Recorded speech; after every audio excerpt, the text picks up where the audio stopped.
What's up, family? How are you doing? We are the Johnsons, and we'd like to thank you for joining us for the Thriving in Love podcast. In today's episode, we're talking about shutdowns and arguments. Let's get straight to that point. As Christian married leaders, beautiful, we all have experienced some type of shutdowns or some type of arguments in our relationships, right? Yes. If you guys who are watching and listening have taken the opportunity to read our newest book, Take It Off, right? Chapter 4, you'll remember the bulk day breakdown, all right? Now, if you haven't read the book, this is your time to go get a copy of the book. Seriously, we believe it will bless you, right? But for the sake of this segment, I will break down I'll break down the breakdown, all right? So, it was a beautiful day. And, this is what I don't know. I don't know if we took the kids to camp or to your parents. I feel like we took them to your parents. Both. Okay. Look, I was right. Come on, somebody. So we took the kids to camp and the parents. Had a mindset to relax, enjoy one another, so forth and so on. And I'm skipping a whole lot, so you really need to read the chapter, all right? So long story short, Lyneesha says, look, babe, I'd really like to get rid of 2 of these, and I'll say couch chairs, because they're not just chairs. And they ain't big old couches. When I paint this picture, they like couch chairs. I don't know how to explain it to them. Maybe you can later. But point is, you want to get rid of 2 of those things. She says, like, I want to get rid of 2 of these things. And your boy, I don't respond at all. I mean, I don't say anything. All right. And I'm not saying that that's good. I'm just giving you the story. So stay with me. Don't start fussing at me, y'all. All right. So fast forward, it's evening time now, and I hear Lyneesha moving some things around. Now, I text the girl, and she don't respond. I text her again, and she don't respond. I get myself off of our lazy boy, and I go up to the top of the steps, and I see, yes, you guessed it, Lyneesha moving these couch chairs down the step. Your boy gets, since this is a podcast, and I can't beep it out, I don't really cuss, but I'm just saying, no. I get so beep and mad, right, that I'm upset, y'all, but I jump in to help. So you can imagine what that's like. You jumping in to help and you hot, you PO'd, all right? So I jump in to help, and really, literally, like, I'm pulling the couch out of her hands down the steps. It was horrible. But the point is, that's where the arguments and the shutdown began. Now, as much as you want to hear about the argument and the shutdown and what we said to one another and how we great, I ain't going to bless y'all with all that right now. But the point is, well, if I could think about it, I think the shutdown began beforehand. I think the shutdown started when I didn't respond. Yeah. And I didn't respond just to be rude. It was just some things going on in the heart mind. I'm not trying to defend myself. Bottom line was I was wrong, but also some areas that, you could have had some areas of improvement as well. Right? Yes. So with that was nicely put. Right. I mean, I'm a coach. I'm a coach. I know how to word it. We teach communication. I got to know how to get acknowledge the wrongdoing first, and then Hey, I didn't say it was your fault. Look, I'm taking my ownership, and then we're going to go from there. But anyway, what's the point of the story? I'm using that as a backdrop because what I want to know is, using the storyline, what are some things that we can do, and I mean not just you and I, but definitely you and I, because we had to end up doing this anyway. It's in the book. Get the book, y'all. If you don't hear nothing else, get the book, right? Take it off, all right? Just put it in Amazon. It'll pop up, all right? Christian and Lyneesha, take it off, all right? Anyway. So using this storyline, what are some things that we can do to prevent arguments and shutdowns from taking place in our relationship, all right? Mm-hmm. That's what I want to talk about. I want to ask that, I'm asking that question, but I really want us to come to that point. And, let's just throw some things out there. We can go back and forth. You throw one out, I'll throw one out, maybe 2 points, and then we'll let the people go.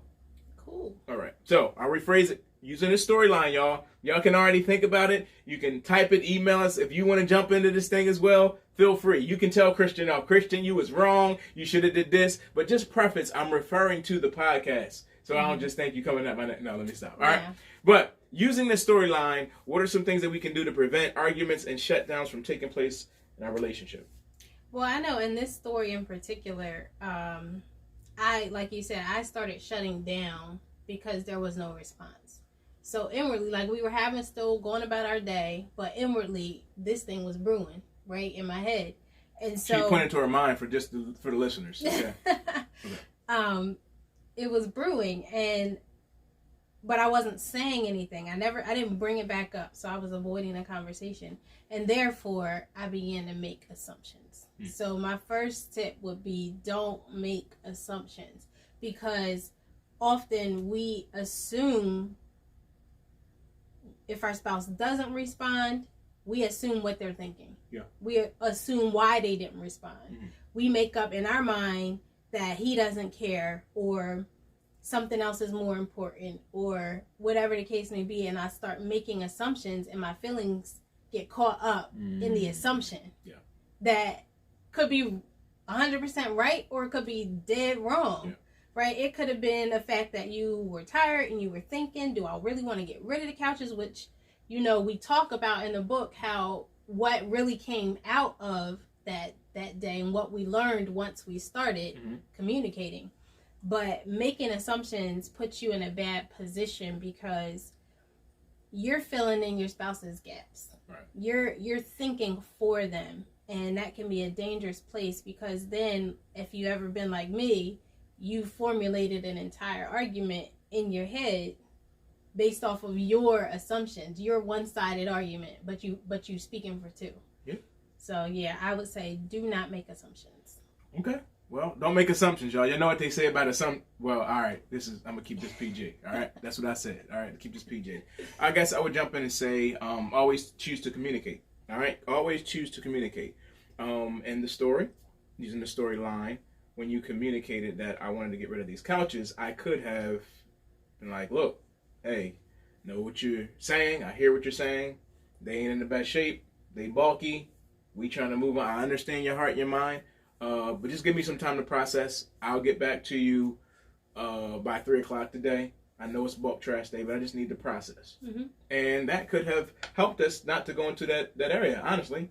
Now, when 3 o'clock came, I needed to have an answer or even ask those questions as well. So when you always choose to communicate, I would even say, excuse me, I apologize, guys. I would always say that goes with the not making assumptions as well.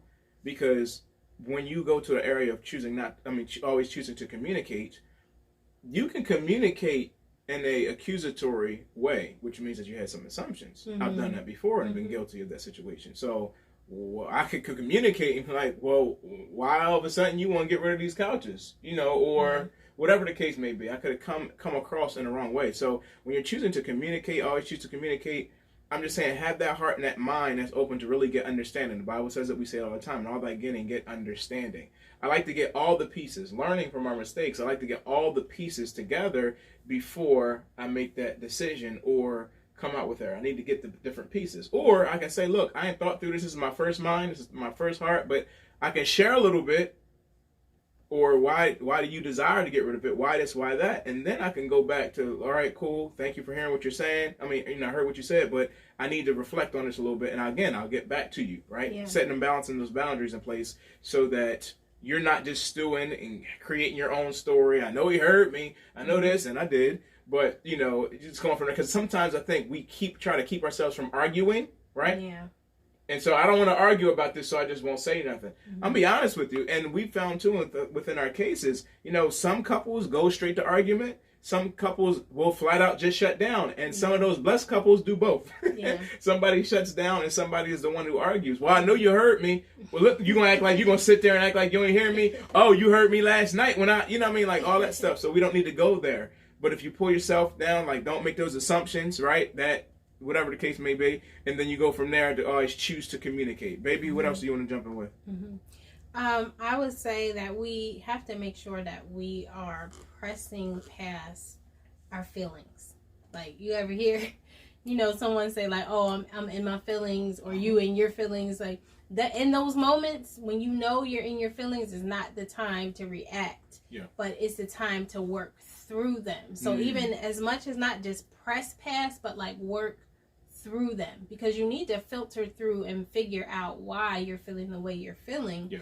And ultimately the goal is to come up with a solution. So you got to get past how you're feeling so that you can come to a solution. And I'll just piggyback off of what you just said as far as choosing to communicate, and not in the sense of just communicating just to say what you want to say, but choosing to communicate for a solution, right? So just not allowing our feelings to get all in the way, because when we talk out of our feelings, most times we regret it.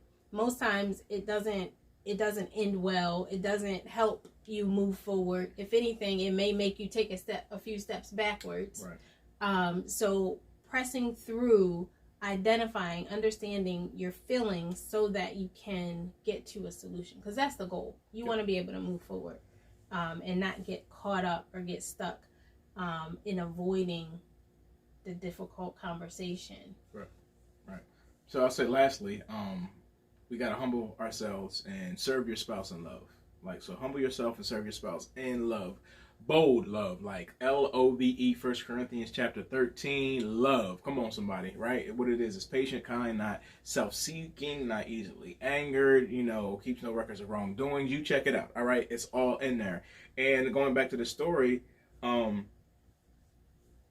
truth of the matter is the couches got out of the house. And they got out of the house in an angry, frustrating, a whole lot of way. But the point is, you won. You got them at the house. Just in case you want to know, you won. Okay, no. The truth of the matter is, it wasn't really that big of a deal. All right, these were not the main fixtures in our house. Mm-hmm. They were really taking up room. Nice. I just had sentimental value in the couches, and so I wanted to go ahead and keep them around for a little bit. But really, the truth of the matter is, if I would have just humbled myself, put, like you're saying, press past your feelings and just saying, you know what, this is the way I feel about it, but what is the vision? What is the mindset? Mm-hmm. And the funny thing is, as I'm reflecting during that time, I remember it clearly. I had the intention to contacting you before you started moving the couches, coming back around to the conversation to kind of say, hey, I know that we were getting too big for our office, sharing that one office space, in our house. And so we were going to go in two different ways.